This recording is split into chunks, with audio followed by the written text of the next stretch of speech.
Sir நமக்கு ஒரு இன்ட்ரெஸ்டிங்காக ஒரு மெசேஜ் ஒன்று வந்திருந்தது. அதில் என்ன அப்படின்னு பார்த்தீங்கன்னா, சார் நான் 7ஆம் வகுப்பு படிக்கிறேன். திருப்பூரில் பூவலப்பட்டி அரசு உயர்நிலைப் பள்ளியில் படிக்கிறேன். சயின்ஸ் அறிவியல் டீச்சர் வந்து எங்களை குச்சி வச்சு அடிக்கிறாரு அப்படின்னு கேட்டுக்கிறாங்க.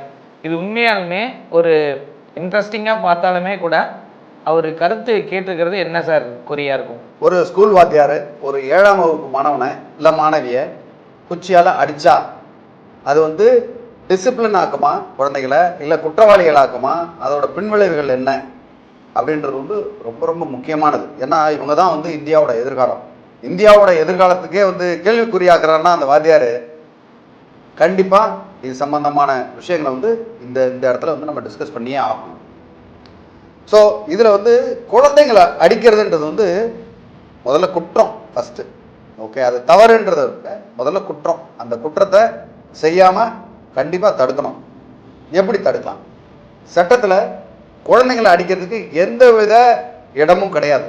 அதாவது குச்சியால் அடிக்கிறது மட்டும் இல்லை, மென்டல் ஹராஸ்மெண்ட், அவங்கள திட்டுறது, கோபமாக வந்து அவங்கள இது பண்ணுறது, முட்டி போட வைக்கிறது, ஓகே, இந்த மாதிரி கார்பரல் பனிஷ்மெண்ட்டே வந்து தடை செய்யப்பட்டது.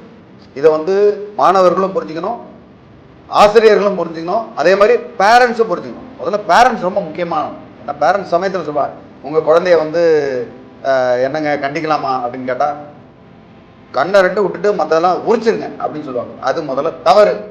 பெற்றோர்கள் இந்த மாதிரி குழந்தைங்க அடிபடுறாங்க, அடிச்சுட்டாங்க அப்படின்னா நீங்கள் தான் முதல்ல கண்டிக்கணும். ஒரு 7ஆம் கிளாஸ் பையன் வந்து வேற யாரோ ஒரு யூடியூப்ல ஒரு கமெண்ட்டாக பதிவு பண்ணாங்கன்னா அது பெற்றோர்கள் நீங்கள் செய்கிற தவறு இல்லையா? ஸோ பெற்றவங்க வந்து குழந்தைங்க வந்து ஸ்கூலில் என்ன நடந்தது, ஸ்கூல் வாத்தியாரெலாம் நல்லா அன்போடு நடந்துக்கிட்டாங்கன்னு கேட்டு அதுபடி அவங்களுக்கு வந்து பாதுகாப்பு கொடுக்க வேண்டியது உங்களுடைய கடமை. கண்டிப்பாக சட்டத்தில் இதுக்கு இடம் இருக்குது, அவங்க செய்யவே கூடாது, அது வந்து தண்டிக்கப்பட வேண்டிய குற்றம். சார் யூஸ்வலாக எனக்கு ஒரு கேள்வி என்னென்னா, நம்ம ஒரு குழந்தை நல்லா வரணும்னா சின்ன சின்ன பனிஷ்மெண்ட் அப்படிங்கிறது இயல்பு தானே சார்? அதில் என்ன எப்படி தப்புன்னு நம்ம பார்க்க முடியும் சார்? சின்ன சின்ன பனிஷ்மெண்ட்லாம் கிடையாது. இங்கே வந்து ஒரு ஒரு ஒரு எழுத்தை வந்து சரியாக எழுதலை அப்படின்னா அது 2 தடவை எழுத வைக்கலாம், இல்லை 4 தடவை எழுத வைக்கலாம், அது தவறு இல்லை. அதுக்கு ஒரு சின்ன ஒரு ஒரு தவறு செய்கிறாரு அப்படின்னா சேட்டைகள் செய்கிறாங்கன்னு வச்சுங்க.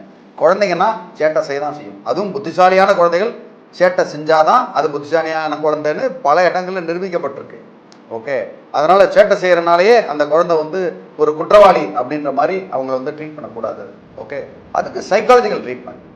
ஸோ இவங்களுக்கு வந்து மாரல் எஜுகேஷன் கொடுத்து அவங்களுக்கு வந்து இல்லை இது வந்து தவறு அப்படின்னு சொல்கிறத தவிர குச்சியை வச்சு ஆடு மாடை அடிக்கிற மாதிரி ஆடு மாடையே அடிக்கக்கூடாது.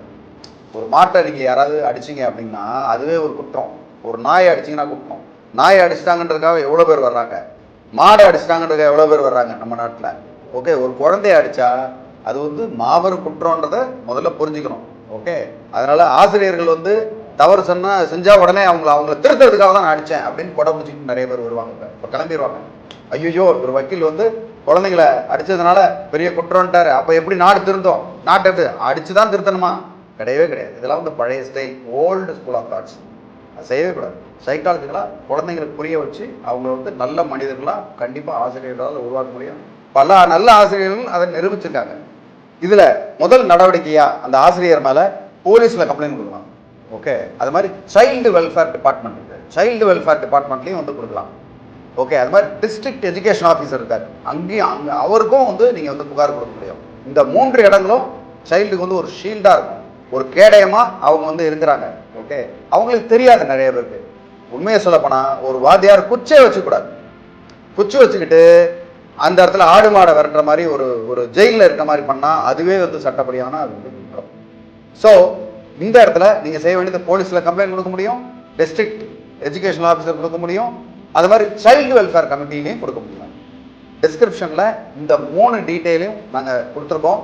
நீங்கள் உங்களுக்கு ஏதாவது பிரச்சனைனா தாராளமாக உங்கள் பேரண்ட்ஸோட போய் நீங்கள் கம்ப்ளைண்ட் கொடுக்கலாம். அப்படி இல்லையா சைல்டு வெல்ஃபேர் கமிட்டிக்கு டைரெக்டாக ஃபோன் பண்ணி இந்த மாதிரி செய்கிறாங்க இந்த இடத்துலன்னு சொல்லி ஆதாரங்களோடு நிரூபிச்சிங்கன்னா கண்டிப்பாக அந்த வாத்தியார் தண்டிக்கப்படுவார்.